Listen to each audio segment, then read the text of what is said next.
Hola, ¿cómo están? Bienvenidos, muchísimas gracias por acompañarnos en este miércoles de webinar, que ya sabemos que se saben que es todos los miércoles, pero recuerden que también tenemos webinar los lunes y viernes.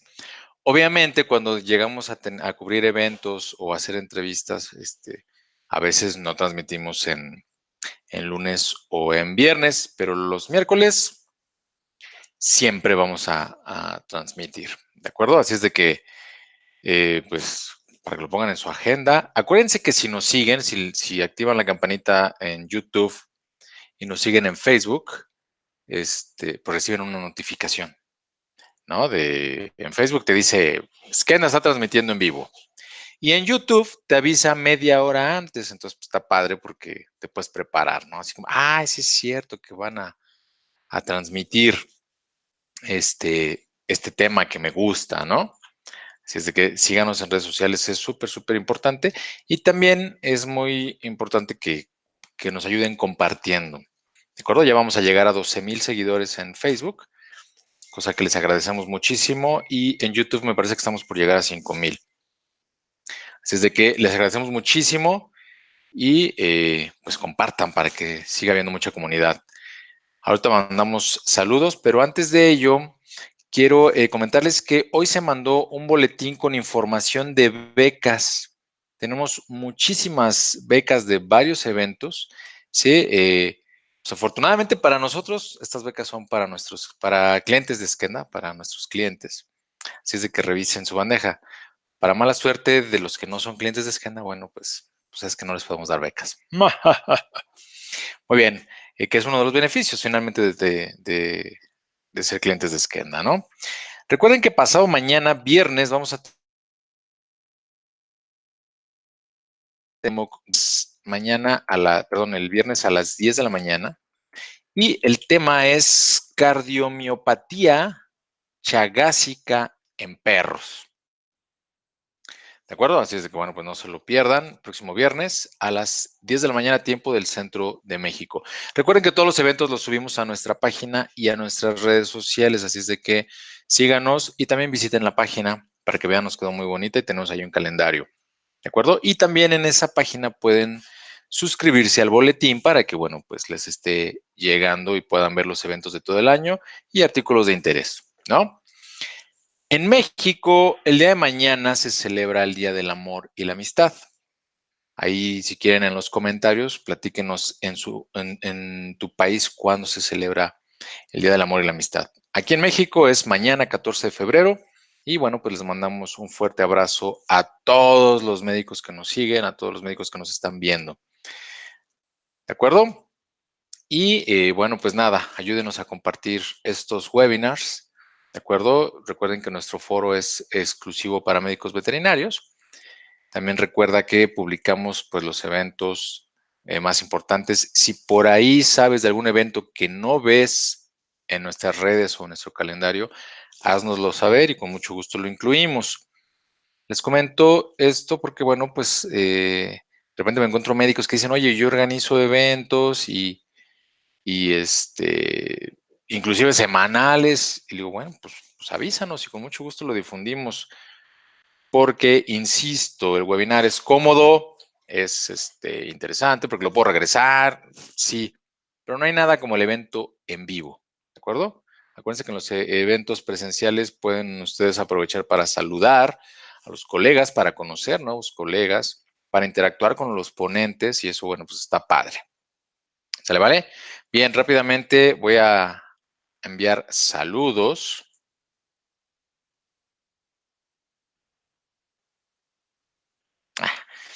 En lugar de leerlos, de decírselos, los estoy leyendo. Ok, un fuerte saludo a la doctora Marta Huerta. Buenas noches, saludos desde Campeche. Doctora, un besote, hasta allá hasta Campeche. Ya sabe que la queremos mucho. La doctora Silvia Piña, hola, buenas noches, saludos desde Tierras Regias. ¿Ya estás en Monterrey, doctora? Qué bueno que llegaste bien, te mandamos un fuerte, fuerte abrazo y estamos en contacto. Jorge Vargas, buenas noches, saludos desde Ocaña, Colombia. Un fuerte abrazo a todos nuestros amigos de Colombia. Teresa Portillo, buenas noches. Johan Darío, saludos desde Tuluá, Colombia. Gracias, Johan. Brenda Jim, buenas noches. Fortunato de Jesús, buenas noches desde Tijuana, allá en el norte. ¿Qué tal el frío estos días por allá? Ana Álvarez, buenas noches desde la Ciudad de México. Leobardo Palomino Durán, saludos desde Morelia, Michoacán. Keyo Ramírez, Tepeaca, Puebla, presente. Teresa Portillo, qué lindo, mi tesis la hice en Chagas en Perros. Ah, perfecto, pues te esperamos el viernes. Teresa va a estar muy, muy padre. Morita, tema muy interesante y hacía falta. Saludos desde Bucaramanga, Colombia. Gracias, Morita. Morita. Bueno, un saludo a Lisette Rivas, que nos está viendo, a Rocío Ortega. Fuerte abrazo, Rocío, qué gusto haberte saludado en persona por fin, ¿verdad? Muchas gracias. Isis Moraga. Ah, ahorita les aclaro que lo del mi leona, ahorita les enseño a mi leona. No es Citlali. A Isis Moraga, un fuerte abrazo, Isis. Gracias por seguirnos. ¿Andas en Chihuahua? ¿Dónde andas? Venos Saga, buenas noches, saludos a todos. Martín Hernández desde Puebla, saludos. Precisamente Rocío Ortega, saludos Isra y Citlali. También a la doctora Gloria, claro que sí, Rocío, de tu parte. Francisco Javier, saludos. Emanuel Hernández, buenas noches, colegas. Domingo Santiago Bautista, dice buenas noches desde Campeche. Mari Ramírez, bueno, está etiquetando a Rafael, que le corra, sí, córrele Rafael, porque ya va a empezar. Andrés Garabi, saludos, doctora Gloria. María Elena Guzmán, buenas noches, saludos desde Bolivia. También un fuerte abrazo a nuestros amigos de Bolivia. A Isis Moraga, un besote. Luis Barrios, saludos, doctores. Fidel León, hoy platiqué con Fidel. Fidel, un abrazo. Espero nos veamos pronto. Rocío Ortega dice, yo soy cliente Skenda, quiero beca. Por supuesto, Rocío, claro que sí. Y tenemos un montón aparte. Benjamín La Rosa, saludos desde Tacna, Perú. También mañana se celebra San Valentín. Allá en Perú también se celebra San Valentín. Ah, mira, pues un fuerte abrazo a todos nuestros amigos peruanos. MBZ Roberto, saludos, buenas noches desde Monterrey. Francisco Javier Mata desde Durango. Durango. Bueno, ya se ha dicho, mi papá es de Durango, un estado que quiero mucho. David de la Cruz, saludos para el doctor Ramón. ¿Cuál doctor Ramón? Platícanos. Martín Hernández desde Puebla. Alejandra Melgoza, hablas desde la Ciudad de México. Mario Luna Lozada, buenas noches, saludos desde Apizaco, Tlaxcala, muy bonito Apizaco. Mavic, saludos desde La Paz, Bolivia. Francesca González, hola desde CR, Costa Rica, ¿no? Desde Costa Rica. Alberto Aguilera, buenas noches, saludos desde Ciudad Madero, Tamaulipas. Rodolfo Ruiz, Norma Tapia, saludos desde Puebla. Bueno, Norma está etiquetando a varios colegas. David Suárez Ovalle, saludos desde Colombia. Nuestros amigos colombianos nunca faltan. Luego me dicen los ponentes, oye, es que cuando mandas saludos nos pones bien nerviosos porque vemos que se conecta gente de todos lados, pero es interesante y es padre también para que todos sepan desde dónde nos están viendo, ¿no? Eduardo Cisneros desde Ometepec, Guerrero. Iván Robles, Johan Darío, estoy ansioso con este tema. Estoy ansioso con este tema más que una película de Marvel. Ok, perfecto. Bueno, para que ¿cómo se llama? Nominen a los Óscares. Iván Robles, interesante tema. Edgar Castro, saludos a tus dos celtas de Cartagena, Colombia. Les mando Edgar Castro, ok. Colegas, Silvia Pina, ándale, ya vi quién es la leona. Ah, ya di quién es la leona. Ven, Winnie. Esta es mi leona. Diles, hola, yo soy Winnie. Winnie significa pequeña en zapoteco. Diles adiós. Ella es mi leona. Israel Sánchez, saludos desde Nesa. Hola, tocayo. ¿Cómo estás? Santiago López, saludos colegas desde Manizales, Colombia. Muy bien. Pues ya saben, los saludos entran y entran, pero pues ya están muy ansiosos, más que con una película de Marvel. Marina de Buenos Aires, hola Marina, saludos allá a Argentina, todos sus amigos argentinos. Muy bien, pues ha llegado el momento de presentarles a nuestra invitada de esta noche. Pues todos ustedes la conocen, esos ojos verdes son inconfundibles, ¿verdad? Y bueno, pues la han visto en León, la han visto pues por muchos lugares y quiero aparte comentarles que es una gran amiga nuestra. Así es de que vamos a presentárselas. Ella es la doctora Gloria Irene Guevara Ledón. Y les platico, ella es médica veterinaria egresada de la Facultad de Medicina Veterinaria y Zootecnia de la UNAM y es maestra en ciencias por la misma institución, esto en el año 2015. Dentro de sus áreas de interés médico están la medicina en perros y gatos, particularmente la reproductiva, las enfermedades con asociación genética y el control no quirúrgico de poblaciones ferales de perros y gatos a través del diseño de herramientas moleculares, así como la investigación médica aplicada. Ha colaborado en diversas publicaciones y congresos de divulgación científica. Desde el año 2013 es parte del equipo médico del Hospital Veterinario UNAM Banfield. Además del ejercicio médico, la doctora Guevara Ledón es parte del equipo de liderazgo del Hospital Veterinario Banfield, México, cuyas actividades se centran en supervisar la calidad del servicio, colaborar con sesiones de retroalimentación al equipo médico e impartir sesiones de entrenamiento acorde a las estrategias de desarrollo de Banfield. Y sabrán ustedes que nosotros la estamos persiguiendo desde el año pasado y bueno, por fin se nos hizo tenerla esta noche aquí. Así es de que vamos a recibirla, vamos a darle cámara y micrófono. Denme un minuto.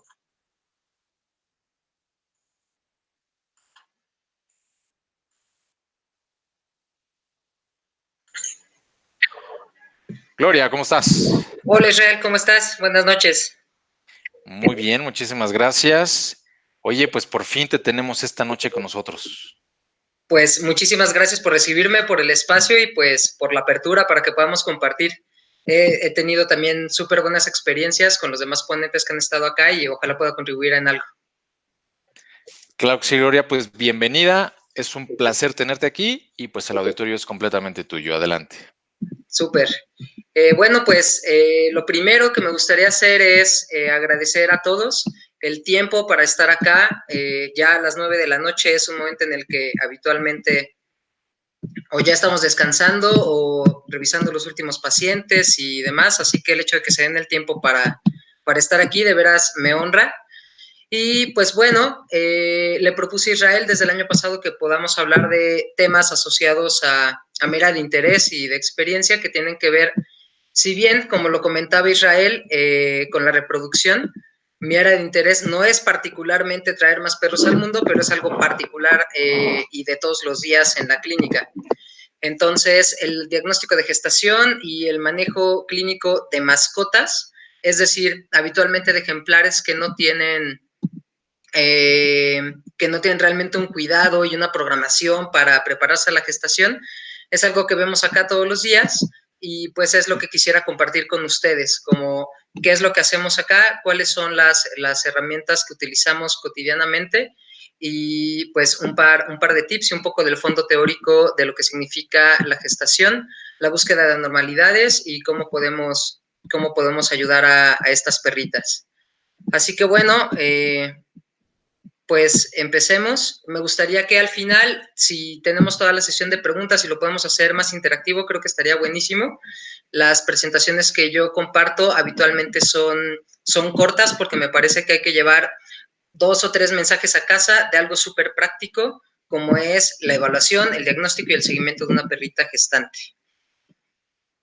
Entonces, bueno, a manera de introducción, para que recordemos de qué va la gestación, que no solamente es una mamá preparando cachorros para estar aquí 2 meses después, me parece que el paso 1 es recordar de qué va el ciclo estral de la perra y que recordemos las particularidades que ésta tiene al respecto de otras especies. Lo primero que me gustaría dejar a manera de recordatorio es que dentro del ciclo estral, la perra es una especie monoéstrica no estacional, es decir, va a presentar un solo ciclo reproductivo, después tendrá un ciclo largo de descanso y después presentará otra vez otro ciclo reproductivo. El intervalo, dependiendo de la raza o de la talla del paciente, puede ser entre 4 meses hasta 6 meses.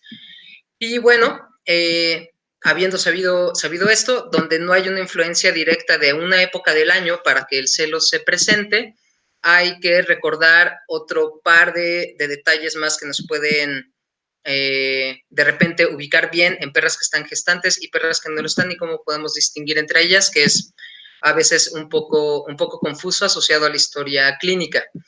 La parte importante es que la perra, en cuanto termine el anestro e inicia el reclutamiento folicular, va a presentar el proestro y algunas de estas perras pueden iniciar el sangrado en este momento. En esta etapa es cuando se genera el pico de LH, de hormona lutotrópica, que es lo que conocemos como pico preovulatorio de LH, y esto es lo que marca entonces el inicio del estro, que es justamente esta etapa que está acá, y aproximadamente 72 a 96 horas después vamos a tener la ovulación, donde se da uno de los hallazgos más relevantes, que bueno, aquellos que se dedican a la reproducción y la inseminación deben de mantener siempre muy claro. La ovulación de la perra se da todavía con ovocitos inmaduros, es decir, van a requerir una segunda meiosis aproximadamente 48 a 72 horas después de haber ovulado para que estos óvulos sean fértiles, lo cual les da una ventana súper amplia en el periodo fértil. Después de esto, si llega a suceder la cruza y la concepción, entonces la perra va a entrar en la siguiente etapa, que es el diestro, en donde perras que se hayan cruzado o no, con cuerpos lúteos funcionales, van a tener niveles importantemente elevados de progesterona hasta por 60, 50 días, inclusive hasta por 70 días aquellas perras que no están gestantes. Después de esto, hablando de la gestación, el cuerpo lúteo se rompe por distintos estímulos, particularmente por acción del cachorro.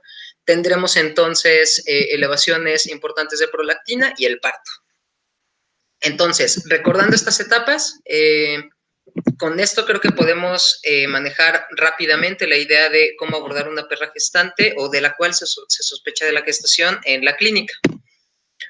¿Cuáles son las particularidades? Entonces, para recordar, la duración de la gestación tiene aproximadamente un intervalo de 60 a 65 días a partir de la ovulación. Ya hablamos un poco de cómo se maneja el pico de LH, cuánto tiempo después ovulan, y esto suele ser para los artículos que nos ayudan a guiarnos en la evaluación de las perras gestantes como una muy buena referencia, porque nuestro rango de error al momento de estimar la fecha probable de parto de un ejemplar puede variar bastante dependiendo del parámetro que nosotros tomemos.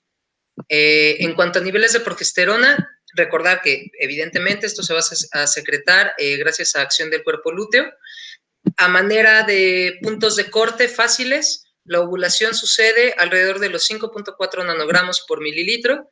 La fertilización, es decir, más o menos 72 horas después, 96. Si ustedes muestran a la perra, van a encontrar niveles de 15 nanogramos sobre mililitro de progesterona.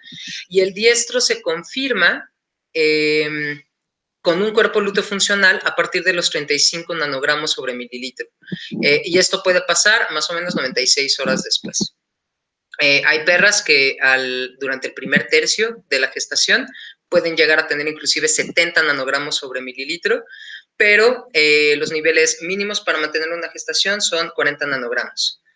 Por otro lado, dentro de las hormonas que se secretan durante la gestación con la perra, existe esta hormona que se llama relaxina. La parte importante en la secreción de esta hormona es que en la perra, esta se secreta en la unidad fetoplacentaria, es decir, se podría decir que es una hormona que confirma que tenemos placentas funcionales en el útero de ese ejemplar y entonces asumir que la perra está gestante. Ya veremos más adelante de qué va.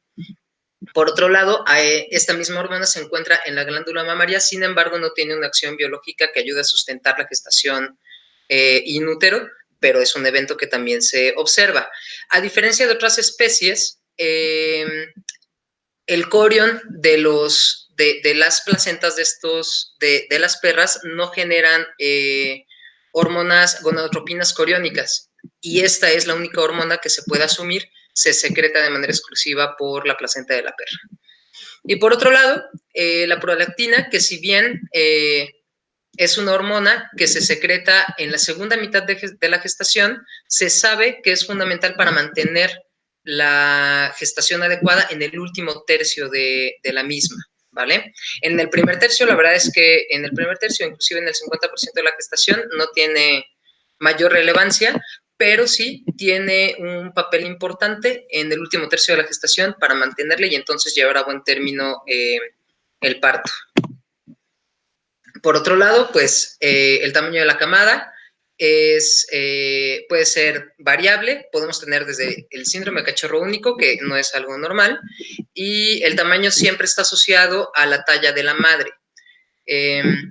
Ya les comenté que el diestro puede suceder o no en ausencia de la gestación gracias a la prevalencia del cuerpo lúteo, en cuyo caso, en las perras no gestantes, lo que vamos a observar es un cuerpo lúteo atrésico que va a dejar de funcionar, que va a dejar de secretar hormonas y de ser sensible también a las mismas, y entonces generará un pico, una atresia y desaparecerá.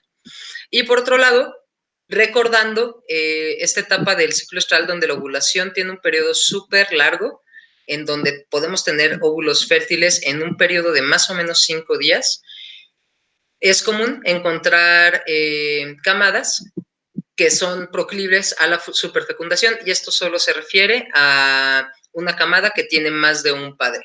Entonces, se ha comprobado a través de grupos sanguíneos, a través de cruces genéticos para saber justo a quién corresponde cada cachorro, y se ha encontrado que en una sola camada, si las cruzas se hacen más o menos en un intervalo de 24 a 48 horas, podemos tener más de un padre como los progenitores de esa camada. Ahora bien, a grosso modo, las etapas de la gestación, pues, implican la fecundación, que esta va a suceder en el oviducto, más o menos 48 a 96 horas después, postovulación, dada la siguiente meiosis que hace falta en el óvulo de la perra para estos ser fértiles. Posteriormente, se ha reportado un aspecto de sensibilización previo a la implantación de estos ovocitos fecundados, que se llama migración transuterina, y esto se describió en los 80s como una incongruencia en el número de cuerpos lúteos encontrados en un lado y en el otro de la perra en comparación con el número de productos implantados en cada cuerno. Es decir, podemos tener dos cuerpos lúteos en el ovario izquierdo, sin embargo, en el cuerno uterino izquierdo tener 4 cachorros implantados. Esto se propone justo como una etapa de sensibilización y de reconocimiento inmunológico para permitir el alojamiento de estos cachorros, y esto sucede aproximadamente entre los días 13 a 15 postovulación, donde se estima entonces que la implantación y placentación sucederá inmediatamente después. En algunos casos se han encontrado perras o úteros con productos implantados tan pronto como los 8 días de gestación, es decir, a partir de la fecha de ovulación. Recordemos también que la placentación de la perra implica una placenta endotelio, coreal, zonal, central. ¿Qué significa esto? Que el endotelio de la madre está íntimamente ligado al corion del cachorro en una banda central y zonal dentro de toda la placenta, es decir, no está envuelta, el corion no envuelve a toda la placenta, sino solamente una franja que, dependiendo de la talla del perro, puede ser más o menos de media pulgada hasta pulgada y media. Y es importante saber que la transferencia de inmunoglobulinas en este caso, en el caso de la perra, es mínima, motivo por el cual es súper importante preparar adecuadamente a la perra. Esto no es lo que sucede en la clínica, habitualmente son perras de las cuales se ignora su medicina preventiva, pero sí se puede planear el parto de manera adecuada o la cesárea.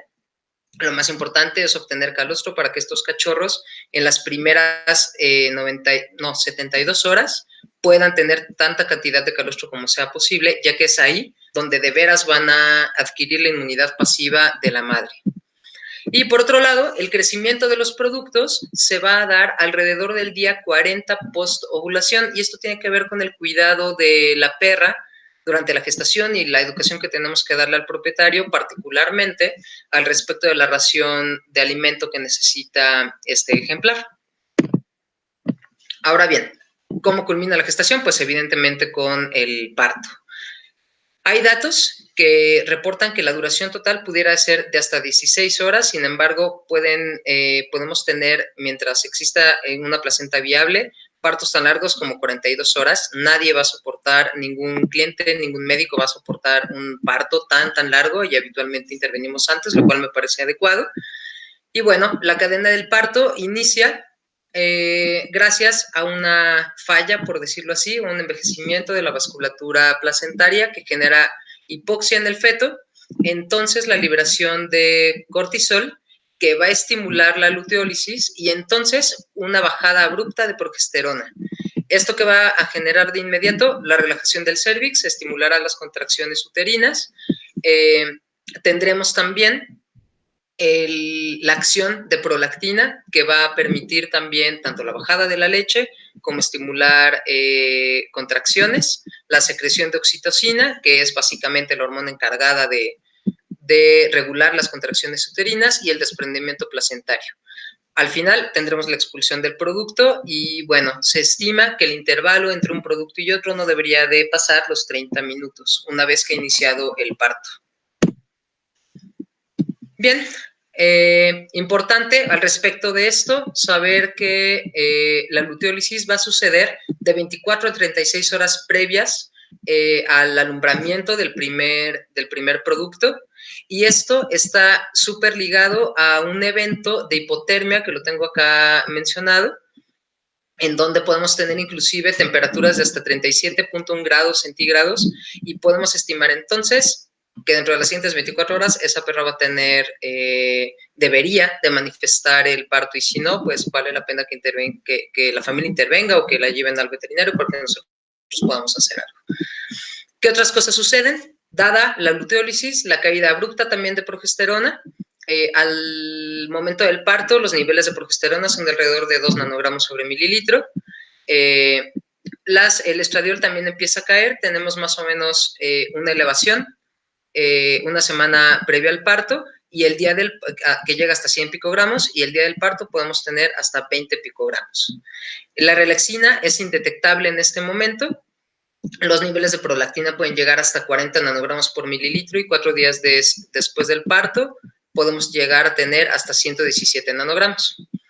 Y bien, la expulsión del cachorro debería de suceder, si nosotros vamos primero las placentas, entre 3 y 5 minutos después de observar la placenta, y no es extraño tener una presentación facial o caudal del cachorro, lo cual se considera completamente normal, y las presentaciones que también se consideran normales puede ser primero la placenta, después el cachorro, primero cachorro, después la placenta, o bien el cachorro completamente envuelto.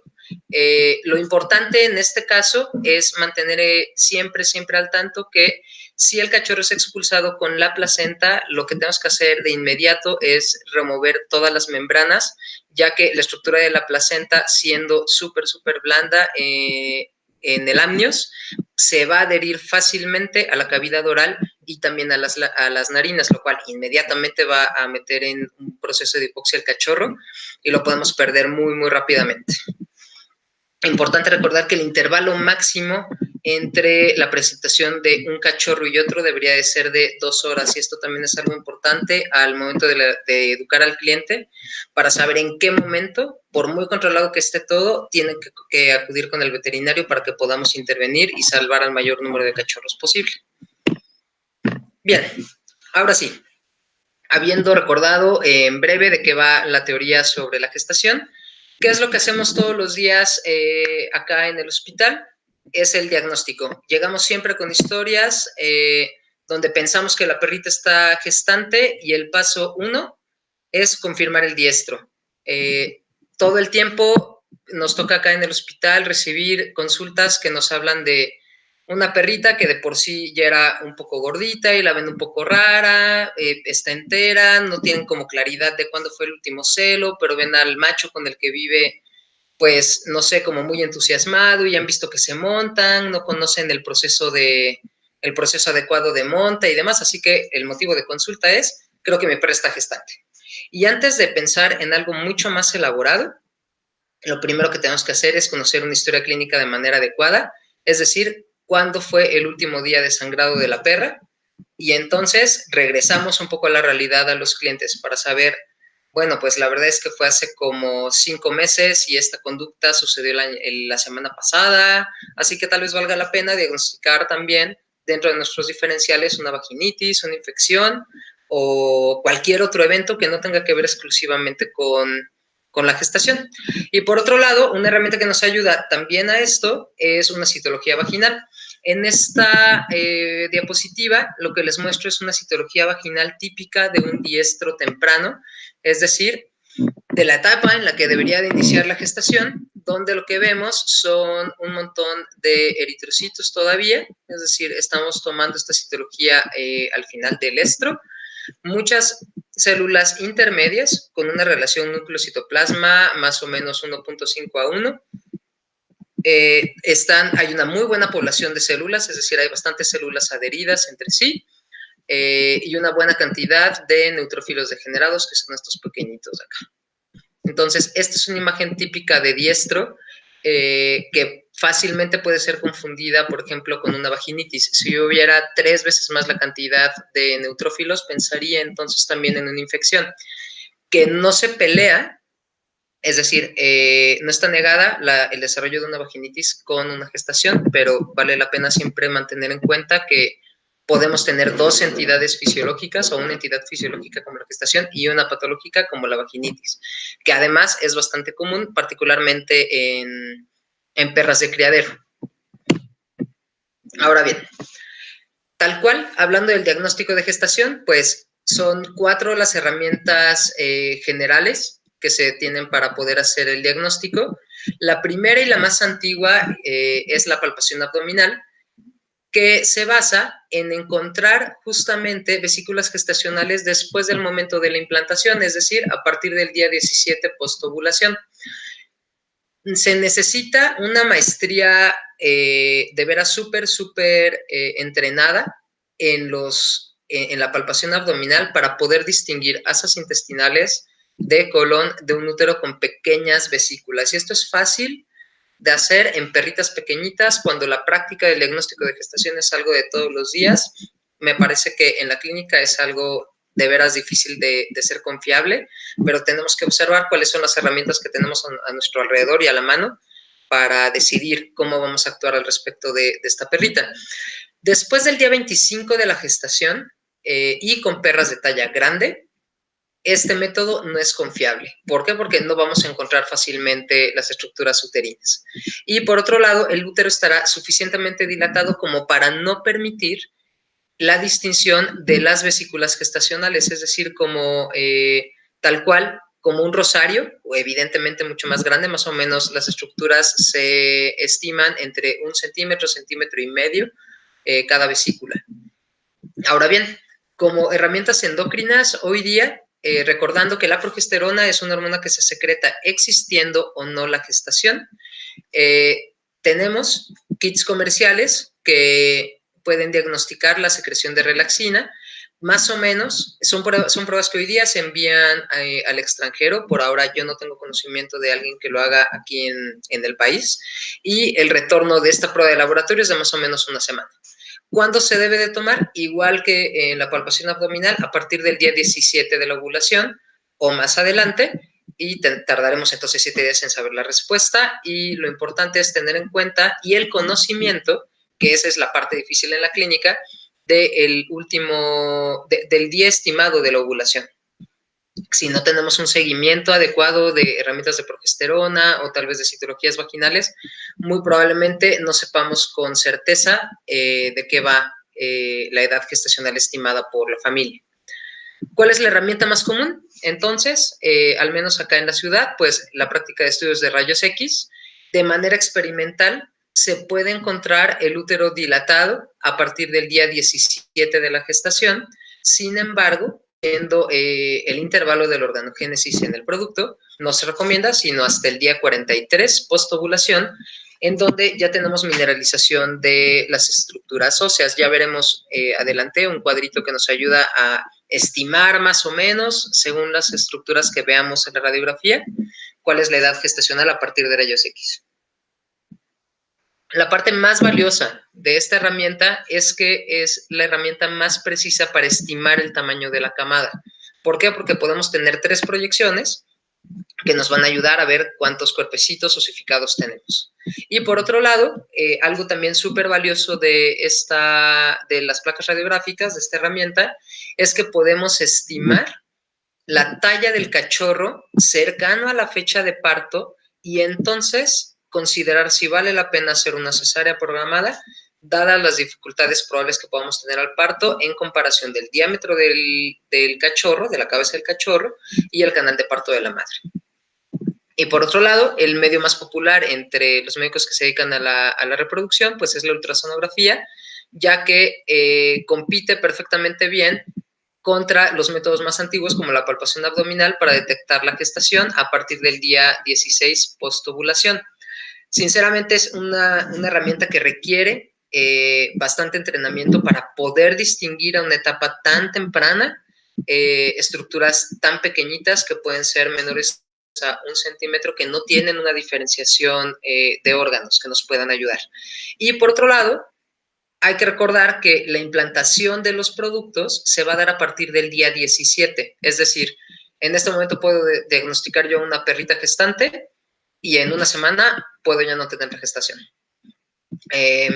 Como puntos de corte, en breve, más adelante les voy a enseñar un cuadro más completo. A partir del día 19 podemos encontrar latido cardíaco, que pues por lo tanto nos ayuda a confirmar la viabilidad de los productos. Entonces, ¿cuáles son las desventajas de cada método? Que seguramente ya podrán concluir fácilmente. La palpación abdominal no nos va a permitir distinguir entre heces, no nos va a permitir distinguir entre una infección o una hidrometra, por ejemplo. Y por otro lado, en perras grandes es casi imposible de llevar a cabo si la palpación no se hace correctamente en una perrita tranquila. Realmente es una herramienta súper, súper difícil. Y por otro lado, pues no nos va a permitir estimar la edad del parto.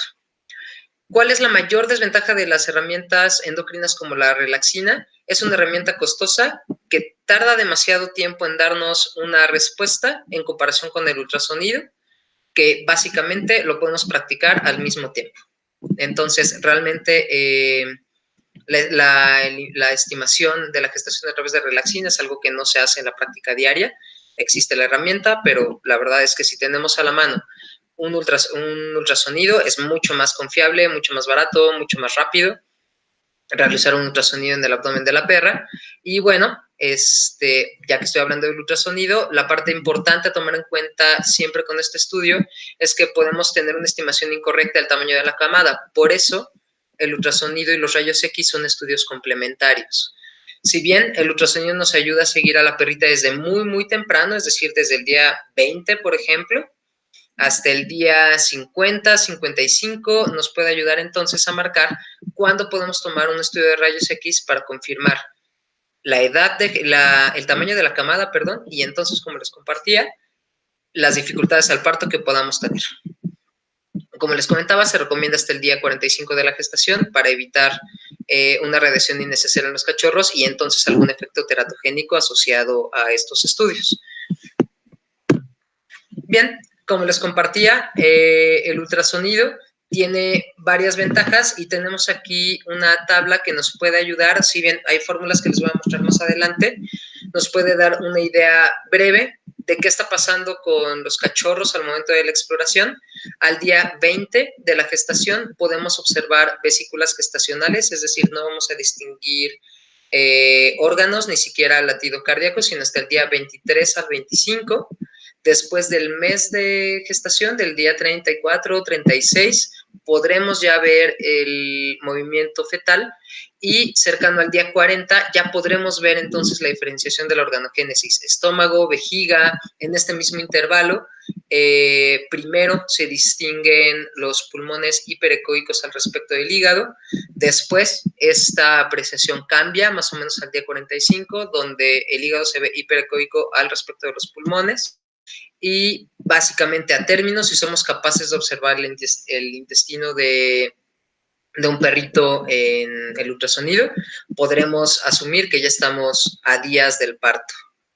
Importante recordar que todo esto, o sea, todas estas características nos permiten entonces observar la viabilidad de la camada a través del tiempo.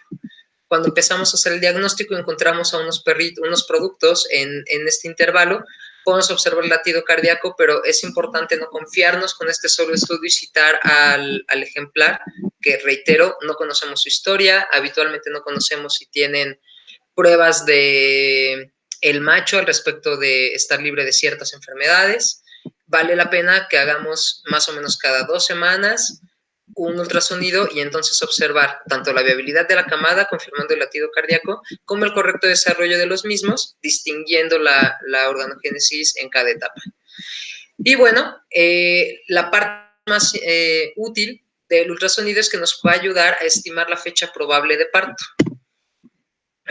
Ahora, después de revisar el tema del estudio radiográfico, les voy a mostrar 2 casos clínicos que tuvimos a finales del año pasado, que nos ayudan a comparar como la utilidad de esta herramienta del ultrasonido en comparación con el estudio radiográfico, que de veras hacen complementario el seguimiento en perras que definitivamente no conocemos, de las cuales no conocemos la edad de gestación, como se conoce en criaderos, por ejemplo.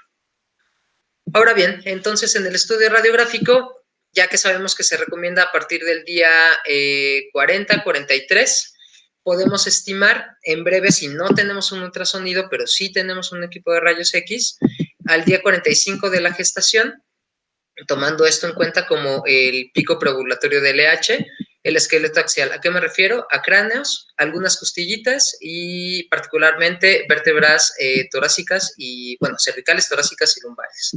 Al día 48 ya podemos ver algunas estructuras de esqueleto apendicular. Al día 52 vemos entonces las estructuras distales, o sea, los huesos distales del esqueleto apendicular. Al día 54 las costillas completas y una pelvis, y prácticamente al final de la gestación podemos ver las patitas, los tarsos, los carpos y los dientes. Si nosotros somos capaces de ver esto, podemos, y no tenemos ningún ultrasonido y demás, este es el momento adecuado para que si esta perra tiene algún signo de estrés o no tiene ninguna intención de manifestar o desencadenar el parto, se pueda programar una cesárea a la brevedad. Recordemos entonces que se puede hacer el diagnóstico con el estudio radiográfico, pero lo más importante es la estimación del tamaño de la camada y poder prevenir una distocia asociada a la talla de los ejemplares. Y entonces, bueno, aquí hay un par de ejemplos. Como les comentaba, lo que vemos en el hospital habitualmente no son perritas de las cuales se haya planeado la gestación, ni son los ejemplares adecuados, habitualmente tienen alguna enfermedad, como es el caso de Nena. Nena es una gigante de los Pirineos de 6 años que llegó con la historia de haberse cruzado por consentimiento de la familia. No recordaban bien las fechas, no tenían claridad acerca de qué había que hacer y demás, y solo, dado que es un perrote de 77 kilos, la verdad es que no veían ningún cambio a la mitad de la gestación estimada. La familia sabía que esto duraba aproximadamente 2 meses, pero querían saber si de veras su perra estaba gestante. Entonces hicimos un ultrasonido abdominal, donde podemos ver aquí justo estas regiones hiperecoicas que corresponden con las costillas. Aquí debería estar la cabecita un poco doblada, y en este caso lo que hicimos también fue confirmar el latido cardíaco y estimar entonces su frecuencia, ¿ok? En este caso, la frecuencia cardíaca de este cachorro en un intervalo de 3 segundos nos daba una frecuencia cardíaca de 200 latidos por minuto, lo cual se podría estimar ligeramente bajo. ¿Cuál es la frecuencia cardíaca deseada? Más arriba de 200, no más allá de 230 latidos por minuto. Cualquier número en ese intervalo es bueno y al momento del parto, si disminuye el 5% de la frecuencia cardíaca de 200, es decir, 190 latidos por minuto, tenemos el 20% de probabilidades de perder a esa camada, es decir, es el momento adecuado para programar una cesárea de urgencia y entonces obtener a los cachorros. Ahora bien, en este mismo estudio se encontraron a más de un cachorro, se midió el diámetro biparietal, que es este que tenemos aquí, este es el cráneo de un cachorrito, y entonces se estimó la edad gestacional. Si bien actualmente hay artículos que dicen que esta no es la mejor edad, mejor dicho, la mejor regresión para estimar la edad gestacional, lo podemos utilizar de manera cotidiana, tomando en cuenta que nuestro intervalo y nuestro rango de error va a ser súper amplio, va a ser de 6 días. Es decir, vamos a buscar el diámetro biparietal, lo vamos a multiplicar por 2 factores, que son 15, y después vamos a sumar 20, y vamos a tener entonces la edad gestacional en días. Y esto se estima a partir de la fecha de ovulación, es decir, estimando 63 días de gestación totales. En este caso, estoy tomando el ejemplo de este cachorro. Lo que pudimos haber hecho también es sumar 2.6 más 3.2, sacar el promedio y entonces utilizarlo aquí, multiplicarlo por 15, después más 20, y nuestras respuestas son 59.7 días más menos 3 días. Es decir, le estoy dando la información a la familia de que tengo o 56 días o 62, lo cual sí es algo relevante si vamos a programar una cesárea. En este momento se decidió, sabiendo que ya estábamos al término de la gestación con esta perrita, se decidió evaluar también el tamaño de la camada. Y recordando que es una hembra de talla gigante de 6 años, la verdad es que muy amable, muy manejable, pero que teníamos un equipo de rayos X que tal vez nos metieran algún problema, tomamos estas radiografías. Y esto es lo que generalmente observamos, es decir, nada. En la radiografía lateral podemos estimar que aquí hay un cachorrito, que aquí tenemos otro cachorrito, que acá tenemos otro, y por más que repetimos el estudio, es decir, hicimos 2 estudios con la intención de no radiar demasiado a los cachorros, no pudimos obtener una imagen más clara. Lo que sí tenemos acá es, podemos aquí estimar el canal de parto. En este caso se estimó más o menos así, un poquito más amplio que el diámetro del colon. Y gracias a esto pudimos estimar que los cachorros podían pasar. Afortunadamente, los equipos de rayos X que tienen algún digitalizador tienen herramientas para medir también en la misma proporción y podemos estimar de qué va la talla de cada uno, la comparación del diámetro cefalopélvico. El riesgo con una perra tan grande, con estos cachorros, pudiera ser la fatiga de la perra y por eso es importante tener en cuenta cuántos cachorros estamos esperando. Les voy a mostrar otro ejemplo. Esta pequeñita fue una pequeñita que llegó igual, con la sospecha de que el compañero con el que vivía, otro pug, la había cruzado, no tenían la más mínima idea de cuándo se habían cruzado, de qué había pasado, después la perrita tuvo diarreas, en ese momento se diagnosticó la gestación solo por este hallazgo de, bueno, sabemos que entró en celo y vive con un macho entero, pero pues la verdad es que no los queremos cruzar, y mientras diagnosticábamos una yardiasis por un lado, con esta historia tuvimos suficiente para diagnosticar también la gestación, para no estimar justo un mal uso de fármacos. Y así sucedió. Encontramos en esta perrita entonces, vía ultrasonido, unos cachorros, en este caso eran 8 productos, que tenían una frecuencia cardíaca de 268 latidos, pero la talla o el diámetro cefalopélvico nos daba más o menos 40 días de gestación. Es decir, es demasiado temprano para estimar cualquier manejo y que entonces pudiéramos tener éxito tanto en el cuidado de la madre como de los cachorros. Cuando hicimos unas radiografías con esta pequeña, entonces pudimos confirmar cuántos cachorros habían. En este caso, estas radiografías sucedieron casi 3 semanas, poquito menos de 3 semanas después, acorde a las fechas, y terminó en cesárea. Lo que pasó con esta perrita es que tuvo un celo súper largo. Podemos ver aquí 1, 2, 3, 4, 5, 6, 7 y en alguna parte de este lado debería de estar el octavo. Aquí podemos confirmar también 1, 2, 3, 4, 5, 6 y honestamente en este caso ya no puedo observar otro. Lo que pasó con Ari fue que estimamos que esta perrita estaba bien, que los cachorros se encontraban bien, que había más de un cachorro, que tenemos que programar una cesárea. Si no me equivoco, la programamos el año pasado para el 11 de octubre y esta perrita llegó el 10 de octubre con labor de parto, fatigada, con un cachorrito muerto. Y entonces inmediatamente entró a cesárea. Encontramos en el momento que esta perrita entró a cesárea, minutos antes, vimos cachorros con sufrimiento fetal, con una frecuencia cardíaca de aproximadamente 190 latidos por minuto. Sus pruebas de laboratorio eran normales y lo que asumimos entonces fue una fatiga, una inercia uterina secundaria, ¿vale? Y bien, pues tenemos también pérdidas de la gestación. Ya la verdad es que tenía ganas de compartir con ustedes el caso de una perrita de 50 días de gestación que tuvo una pérdida repentina. Estamos esperando el resultado de algunos cultivos porque es lo primero que pensamos como las causas infecciosas de una mascota que se cruzó con otro perro, de los cuales ignoramos su perfil de salud, si es libre de alguna enfermedad, dentro de las cuales en la Ciudad de México las más comunes para generar pérdidas de gestación de esta manera son herpes virus, parvovirus tipo 2, distemper, en casi todo el país, brucela, y en muy pocos casos, honestamente yo no he visto ningún aislado bacteriano de placentas o de cachorros con alguna de estas bacterias, que también es posible, ¿no? Salmonella, Staph, Strepto, E. coli o inclusive parásitos como Toxoplasma.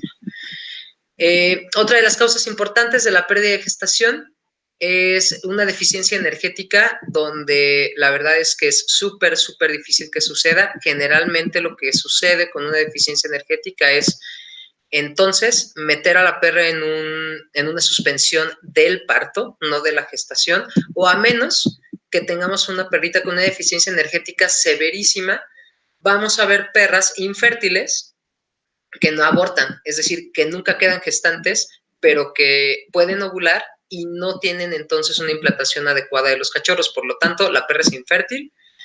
Habitualmente, como les decía, ejemplares súper, súper delgados, pero no vemos cachorros a término en proceso de aborto. Y por otro lado, como causa metabólica, de alguna manera, es el hipotiroidismo, lo cual tampoco está completamente asociado con una pérdida de gestación, sino con una disminución de la fertilidad. Esta semana, por ejemplo, estoy tratando a una Golden que ha desarrollado hipotiroidismo después del parto, sabiendo que tiene un origen autoinmune. Esto no me extrañaría después de una sensibilización importante, aunque no hay una documentación como súper relevante al respecto. No me extraña que después de haber tenido que alojar a unos cachorros que tienen el 50% de su información genética ajena a la perra, desarrolla entonces una respuesta autoinmune súper fuerte una vez que se ha resuelto el parto. Lo que sí se sabe es que las perras hipotiroideas habitualmente tienen un índice de infertilidad del 50%. Y por otro lado, las causas genéticas que tienen que ver con una deficiencia, por ejemplo, de acción del cuerpo lúteo, generan pérdidas espontáneas de la gestación, es decir, simplemente abortan cachorros completamente normales, acorde a su fecha de desarrollo, la edad gestacional que tienen. Y lo más común son incongruencias cromosómicas, ¿sale? Lo que sucede en este caso, que bueno, tiene que ver más con animales súper consanguíneos, con ejemplares de raza súper, súper pura, pues son trisomías, por ejemplo, o incongruencias cariotípicas de plano. Que son las más comunes. Honestamente nunca he visto una de estas o un síndrome de hipolitiroidismo, pero seguramente los creadores lo ven de una manera mucho más común y son animales que deben de salir de su banco de crianza. Ahora bien, en la clínica lo que sí vemos todos los días es que podemos estimar a una perra con un tema de desnutrición o un tema patológico cuando tenemos eventos súper claros asociados a un aumento de volumen plasmático.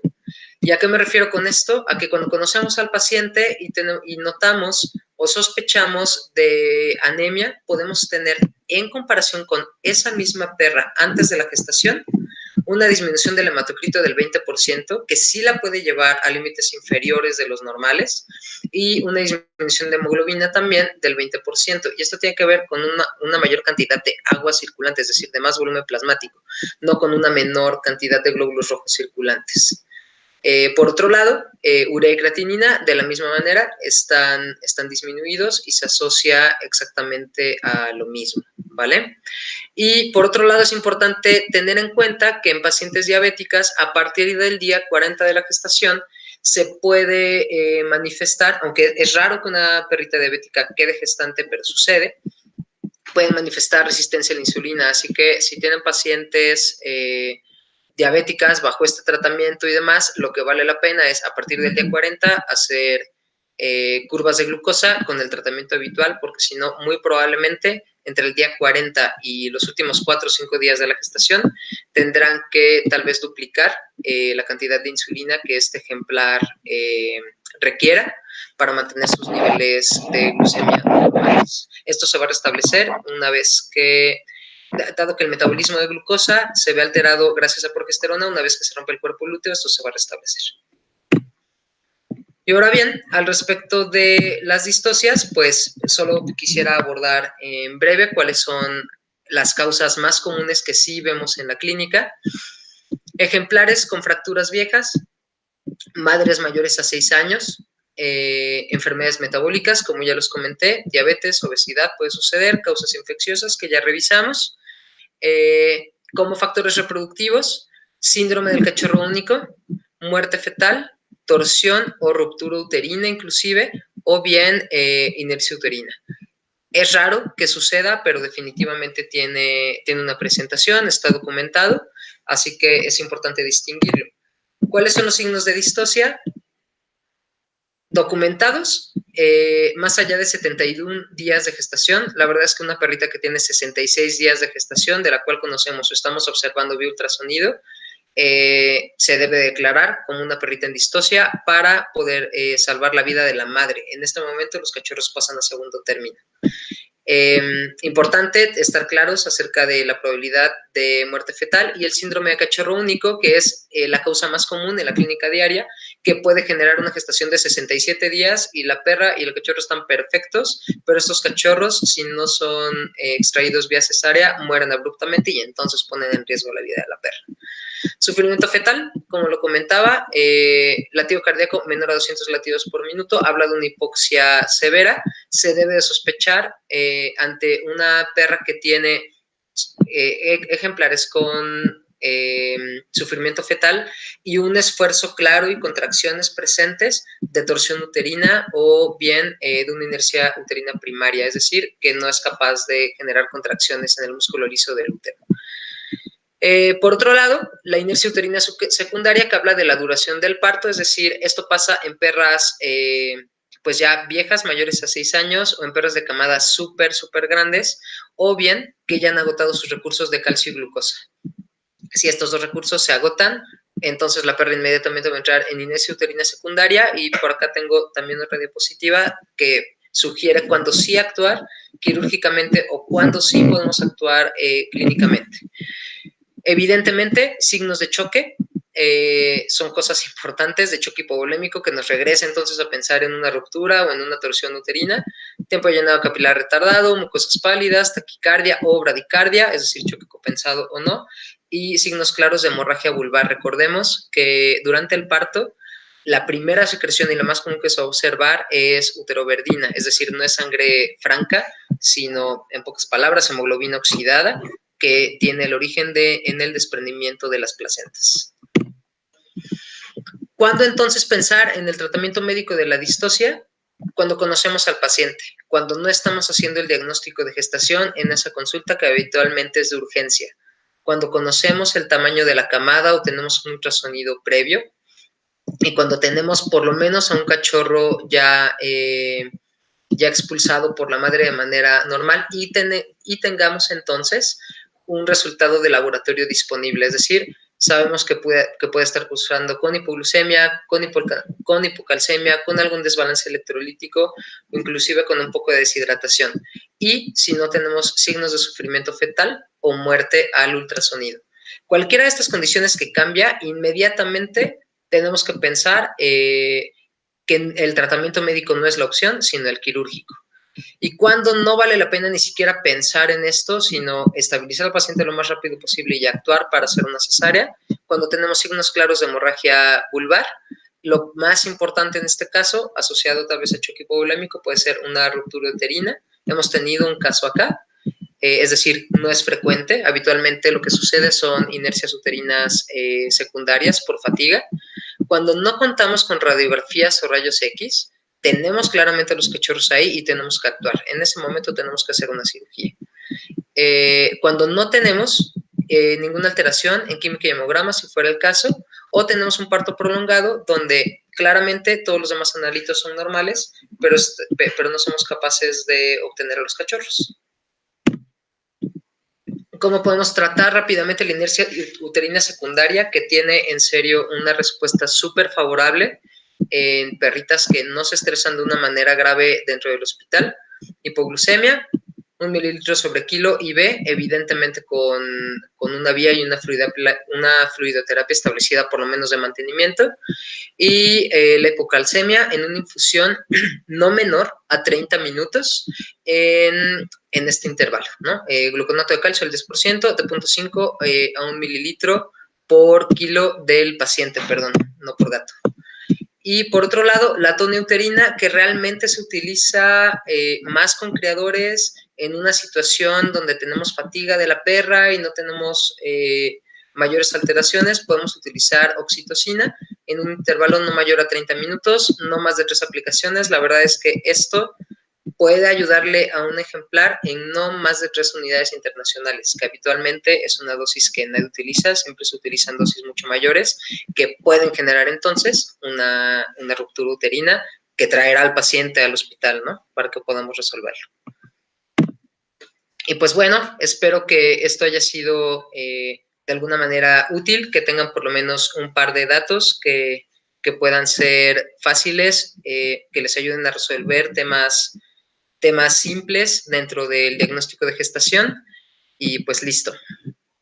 Israel, te dejo a ti entonces la cámara. Muchas gracias, Gloria. Bien, pues vámonos con las preguntas, que de hecho ya hay preguntas. Súper. Así es que te las voy leyendo, ¿te parece? Ok. Muy bien.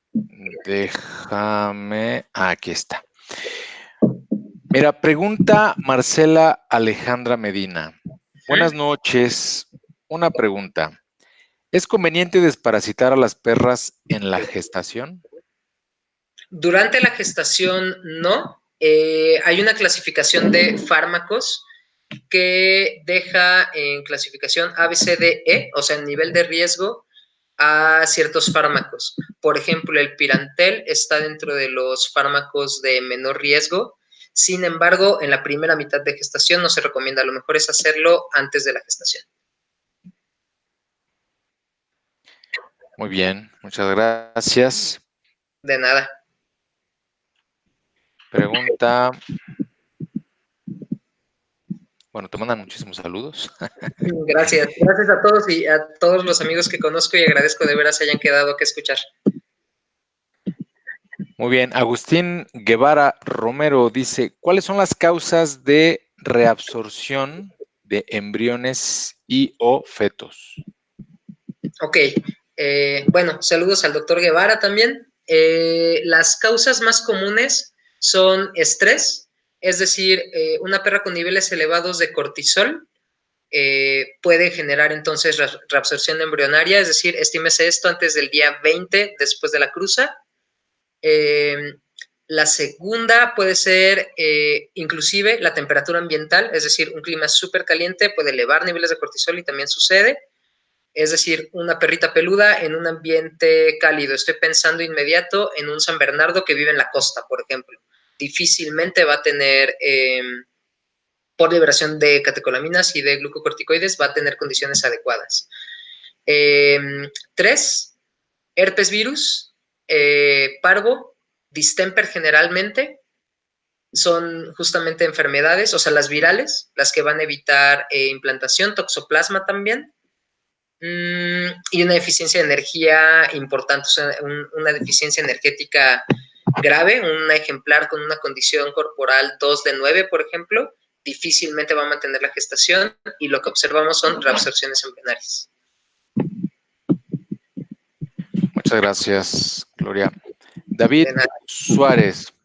Tengo una paciente pincher de 8 meses que no pasa del proestro, ya lleva aproximadamente 2 meses que no deja de manchar.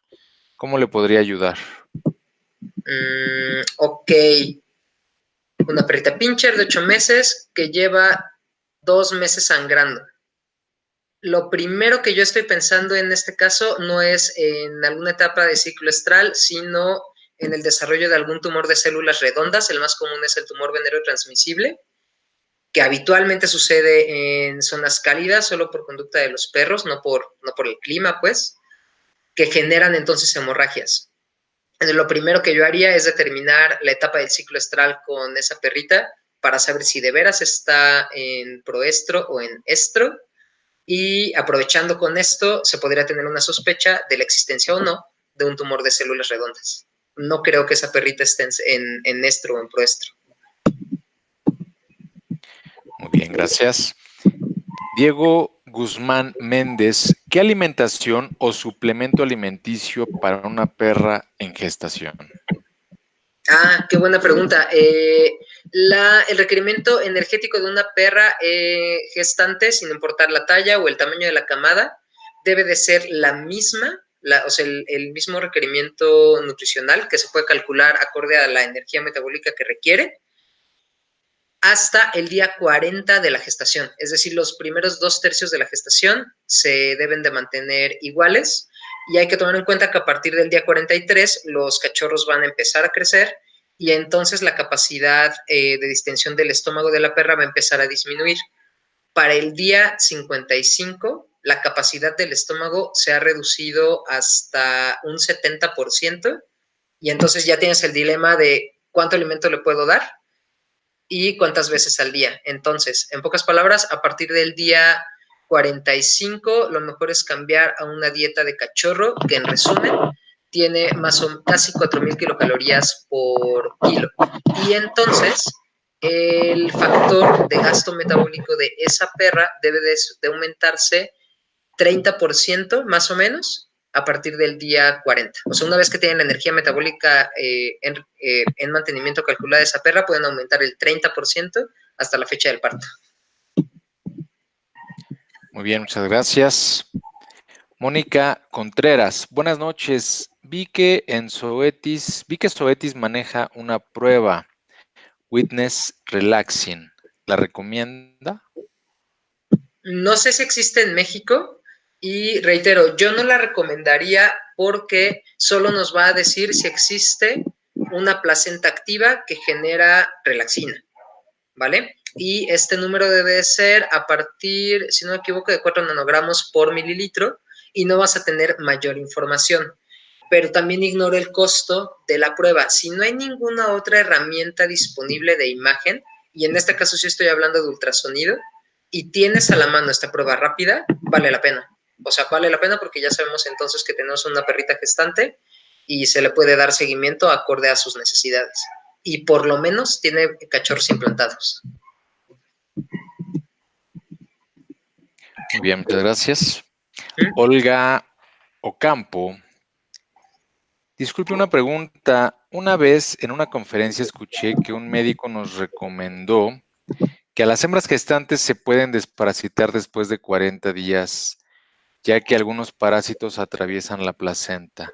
¿Qué opina de esto? Es una realidad que atraviesan la placenta, o sea, el contagio de los cachorros nacen parasitados, en efecto, porque no tiene que ver con la placenta, tiene que ver con la circulación sanguínea, es decir, los cachorros, los productos se van a parasitar vía sanguínea, no vía transplacentaria. Entonces, al respecto de eso, tomando en cuenta que los cachorros empiezan a crecer a partir del día 40 de la gestación y la organogénesis ha terminado ya, digamos, tiene sentido hacerlo. Yo la verdad es que prefiero no hacerlo. Si ya tengo una perrita que está gestante, prefiero no hacer ningún manejo, ni de vacunación, ni de desparasitación, porque ignoro el grado de infestación de ese ejemplar. Supongamos que tiene una parasitosis por nematodos intestinales severísima. Yo desparasito a esa perrita, a ese ejemplar, y entonces la liberación de histamina de todos los cachorritos, de todos los parásitos intestinales, me pueden generar un aborto. Entonces, yo no lo haría, a menos que tuviéramos claro que la vida de la madre está en riesgo por parasitosis y sepamos que estamos poniendo en riesgo también a la camada. Muy bien, muchas gracias. Ella misma, Olga Ocampo, pregunta que ¿cuál es la edad gestacional apropiada para realizar una cesárea? Ah, qué buena pregunta. Lo mejor es calcularlo a partir del día 62 de gestación que se haya calculado vía ultrasonido. La verdad es que vía radiografías yo no lo haría, a menos que tenga súper claro vía auscultación en una perrita a término, que ya tiene malestares y probablemente hipotermia y demás, pues podemos en ese momento iniciar con una cesárea de urgencia. Pero si la vamos a programar, lo mejor es diagnosticar la gestación más o menos, o por lo menos al día 40, 45 para tener oportunidad de organizarlo, tomar radiografías acorde a la fecha estimada del vía ultrasonido al día 59, 60, reitero, acorde a lo estimado del ultrasonido, y entonces generar la cesárea al día 61, máximo 62. En el caso que les compartía de Ari, nos ganó literalmente la programación por 24 horas. O sea, no estimamos que lo íbamos a hacer un día después y ella llegó en labor de parto 24 horas antes. Si lo llegan a cerrar a día 62 de la gestación, está buenísimo. Muy bien, muchas gracias. Johan Darío Vallejo, ¿puede un feto tener bradicardia y los demás no? Sí. ¿Qué se haría en ese caso? ¿La dilatación estomacal fetal puede también un signo de estrés fetal? Más que de estrés fetal, bueno, si lo pensamos de esa manera, sí, pero eso significa un mayor contenido de gas en ese feto. Y sí podemos tener varias presentaciones. Por ejemplo, perritas con brucelosis. Podemos tener un ejemplar o dos momificados y muertos y los demás sanos y libres inclusive de la infección, lo cual es súper raro. O cachorros momificados, productos modificados en un cuerno uterino y en los demás viables, o piometra en un cuerno, inclusive en el mismo cuerno tener un cachorro sano, y lo mejor en ese momento es velar por la salud de la madre, ya que todos los cachorros están en riesgo, y realizar la cesárea. Si no es un momento adecuado para, dada la edad gestacional de los cachorros, ni modo, tendremos que entonces velar por la salud de la madre. Muy bien, muchas gracias. Luis Santos, doctora, ¿cuáles son los aneatésicos más adecuados para la cesárea? Anestésico, supongo. Yo creo. Bien, hay que recordar que si estamos programando una cesárea, lo más adecuado es usar la menor cantidad de anestésicos. Si acaso opioides nos pueden ayudar para relajar un poco a la madre y disminuir la dosis de anestésicos inductores, como Propofol. Recordar que el Propofol reduce inmediatamente también la frecuencia cardíaca y también el estímulo respiratorio. Entonces, una vez que se intuba al paciente, se utiliza gas anestésico, es decir, isoflorano, habitualmente, o bueno, acorde al equipo de anestesia inhalada que tengan, y hay que realizar la cesárea lo más rápido posible. Entonces, únicamente un opioide, un inductor, gas anestésico y listo. Ya que importante saber también, si están haciendo una cesárea programada, lo mejor es utilizar en sustitución de un AINE, más o menos 1 hora antes de iniciar el procedimiento, justamente antiinflamatorios esteroidales para ayudar a romper el líquido que está alojado en los pulmones de los productos, ya que tomemos en cuenta que tenemos cuerpos lúteos funcionales, que estos cachorros todavía no caen en hipoxia, no han liberado entonces glucocorticoides que tienen, dentro de otras funciones, también romper el líquido, o sea, justamente romper la tensión superficial del líquido que está alojado en los pulmones. Entonces, si pueden utilizar dexametasona, lo pueden utilizar más o menos 1 hora antes de iniciar el procedimiento. Muy bien, muchas gracias. Morita dice, Doc, ¿cuáles son los antibióticos más usados sin problemas durante la gestación? Sin problemas,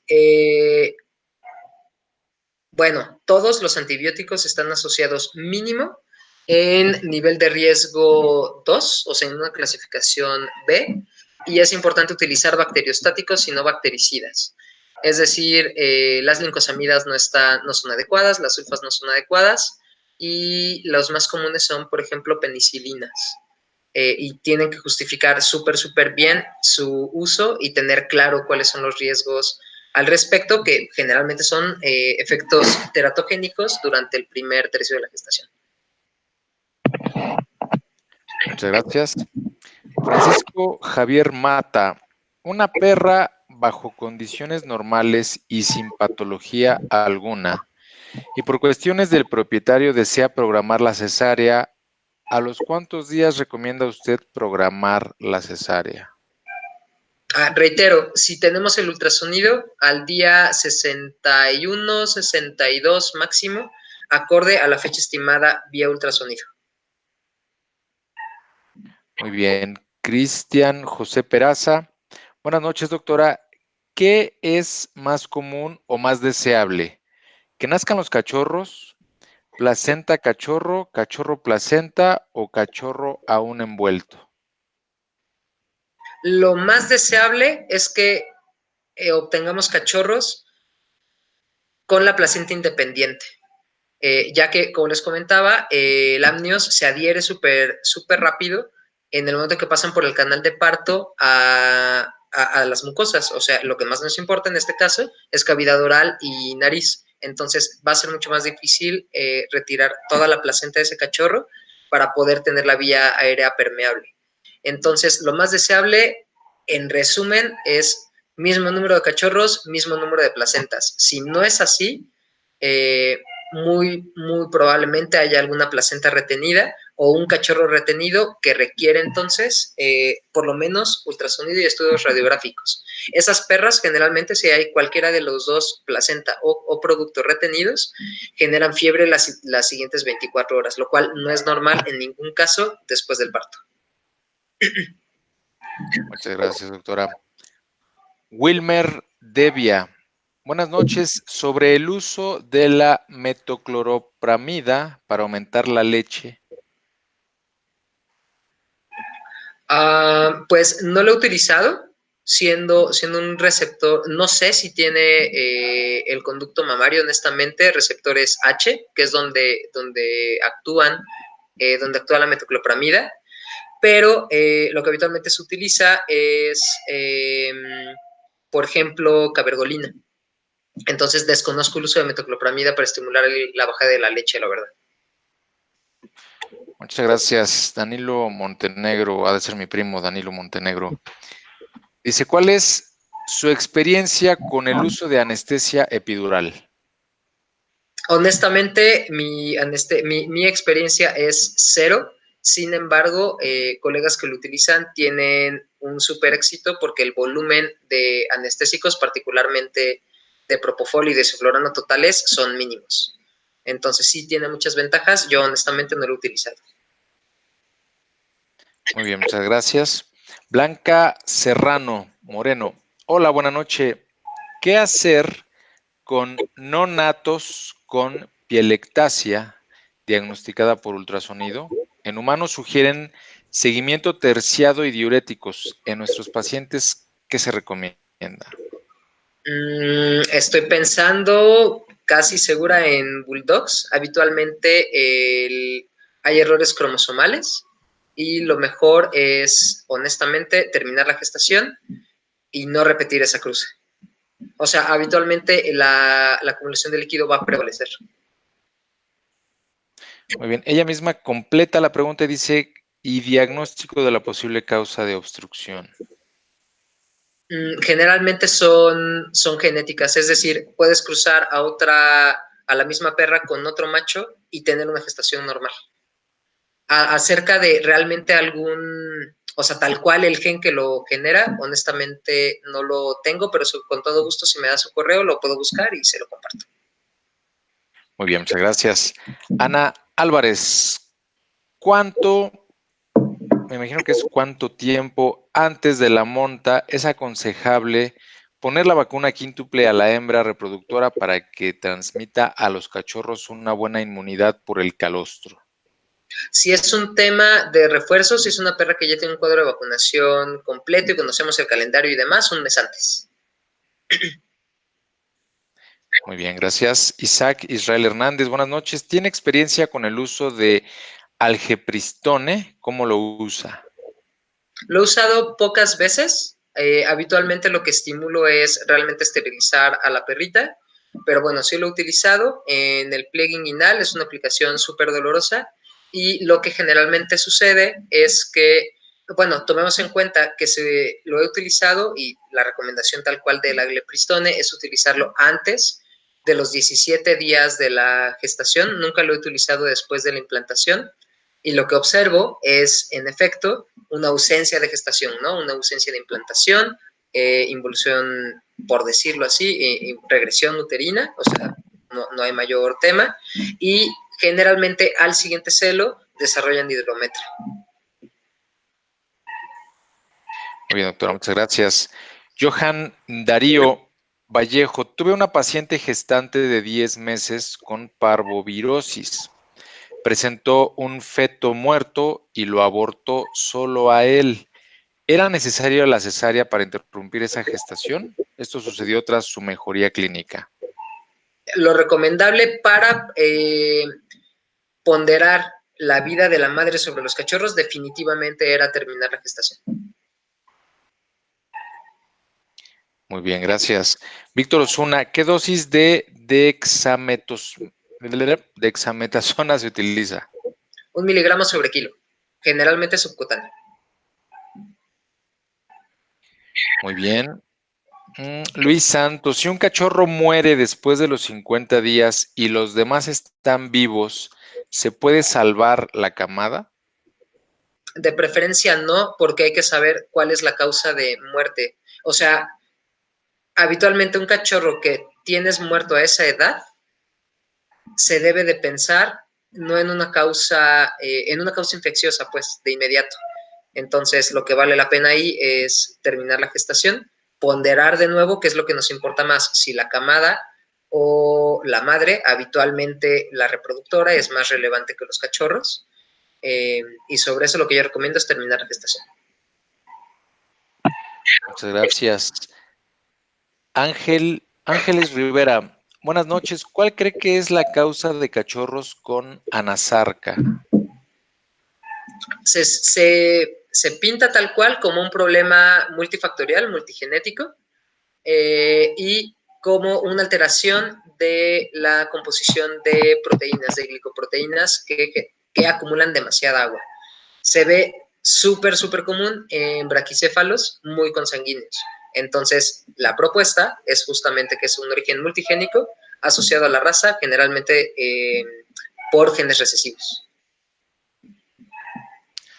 Gracias.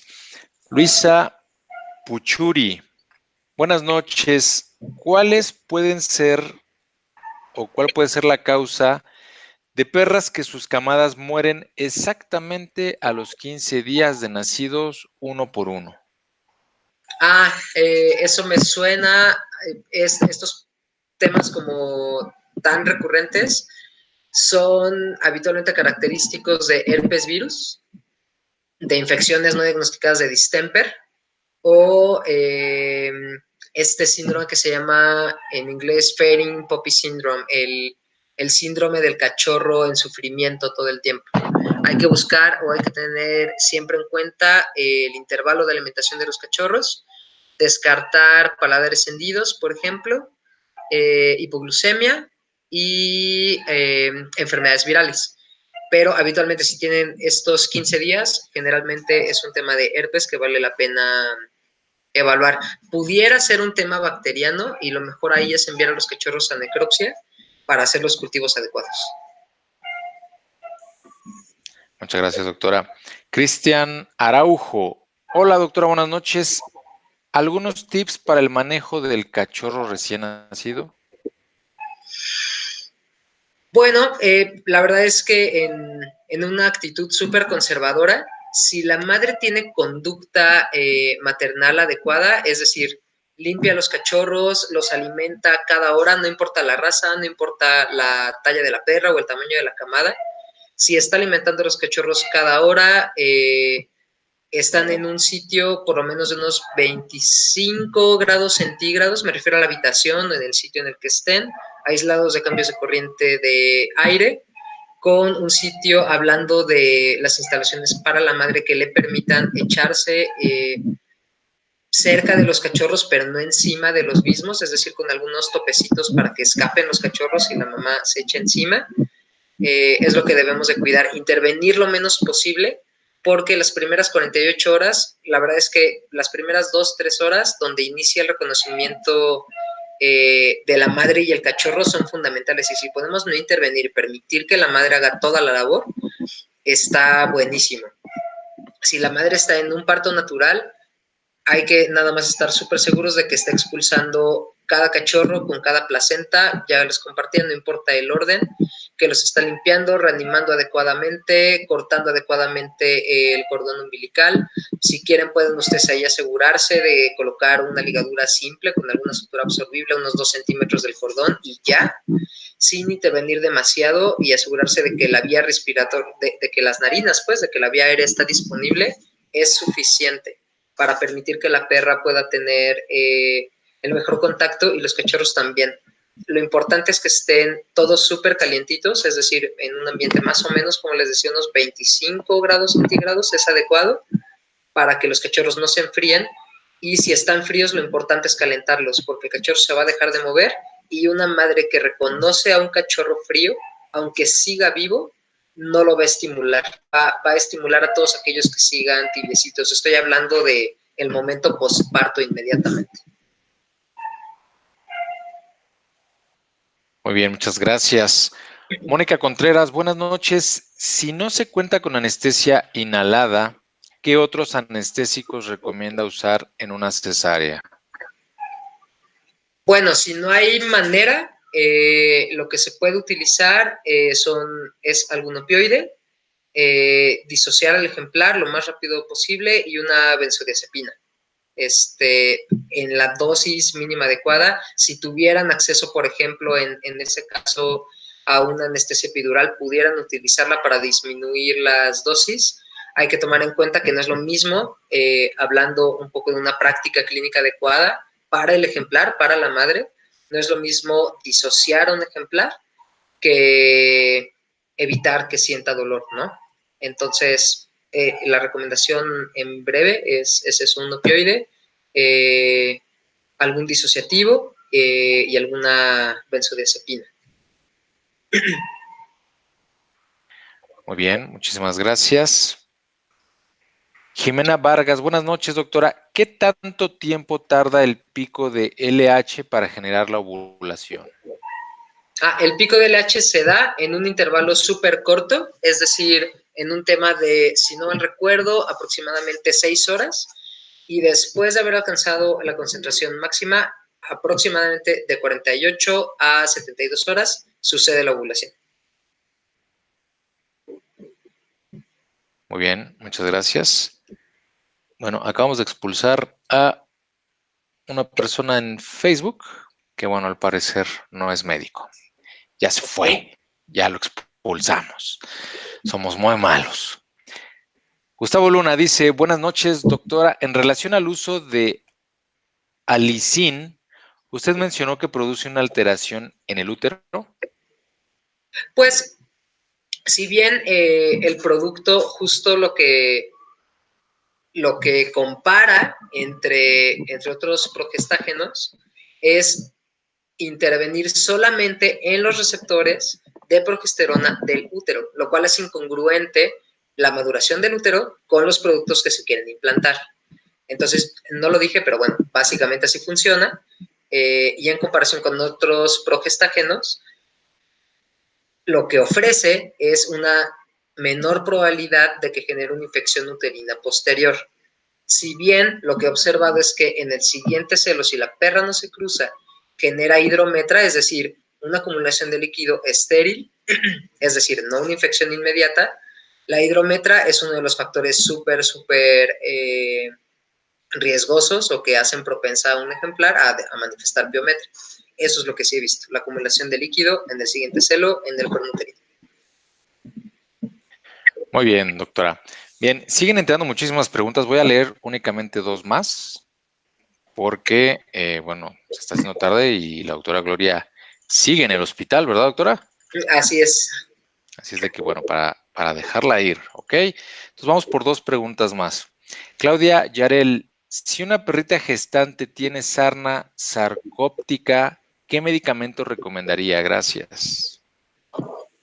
Ok, en el tema de sarna sarcóptica, me parece que lo que hay que hacer es aplicar baños tan breves como sean posibles, porque cualquier tema tomado definitivamente va a afectar el desarrollo neurológico de los cachorros. O sea, el efecto teratogénico está garantizado.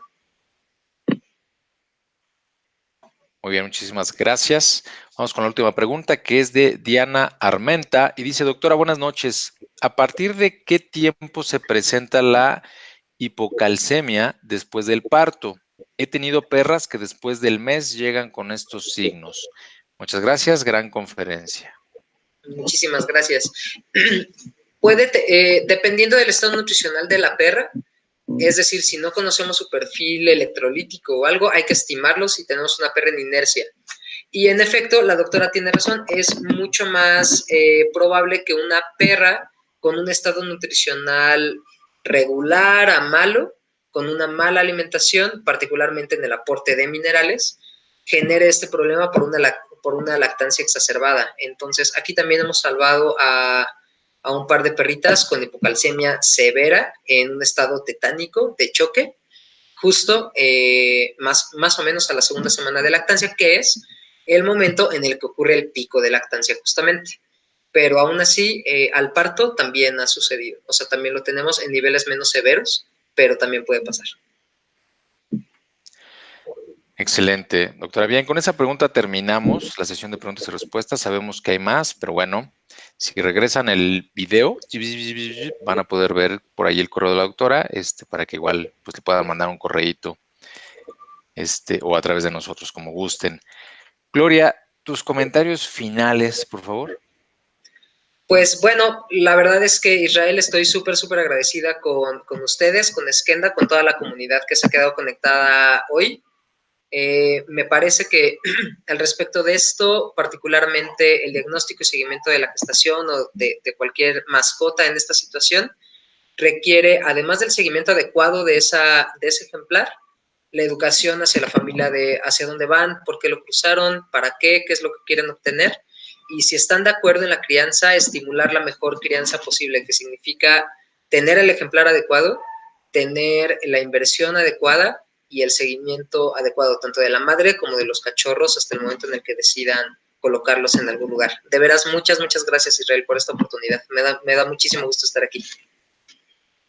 Al contrario, Gloria, es un placer, de verdad, un verdadero placer haberte tenido esta noche. Y bueno, pues la verdad es que excelentes comentarios, ya te los pasaré en un rato más.